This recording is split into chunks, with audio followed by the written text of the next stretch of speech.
L'heure est au souvenir et au recueillement à Orb-Joos. Le 82e anniversaire des batailles de mai 40 a eu lieu ce matin au monument du corps de cavalerie français. Une très grande joie de pouvoir accueillir nos visiteurs, nos amis français, parce que depuis 3 ans, nous attendions avec impatience de pouvoir recommencer ces belles cérémonies. C'est très important et Orb-Joos se fait un devoir de commémorer ces événements tragiques et douloureux, même 82 ans après, même 77e anniversaire de la fin de la guerre en Europe.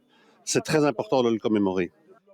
Cette bataille de mai 40, aussi appelée la première bataille de chars de la Deuxième Guerre mondiale, a vu l'affrontement du corps de cavalerie du général Priou opposé au 16e Panzerkorps allemand.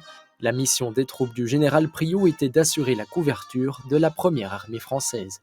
Il y a eu beaucoup de morts pour la liberté, pour la démocratie, comme on l'a dit tout à l'heure dans les présentations.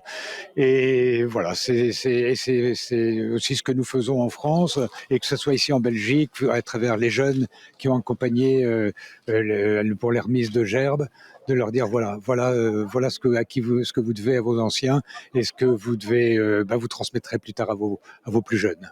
Il y a vraiment une continuité dans ce type d'action. Hormis cette cérémonie, cette journée était aussi l'occasion d'inaugurer le nouveau parcours historique dans l'entité d'Orb-Joos, le fruit d'une collaboration entre la commune et l'unité filleule de la Défense. Il y a un travail qui a été réalisé à l'époque pour réaliser un parcours historique qui se compose de 25 panneaux qui sont répartis dans tous les villages de l'entité. Donc, sur l'entité d'Orb-Joos, tous les villages comptent au moins un panneau qui redéfinit un petit peu les événements qui se sont déroulés dans les différentes composantes de l'entité. Ici, c'est le château d'eau de Gendrin qui est muni d'un panneau expliquant son histoire. En témoignent les tirs d'artillerie toujours bien visibles sur les briques de l'édifice. Et il est important de cultiver ce devoir de mémoire et le culte du souvenir, et ceci, bien entendu, en fait partie. Donc, il y aura une présence permanente des panneaux dans tous nos villages.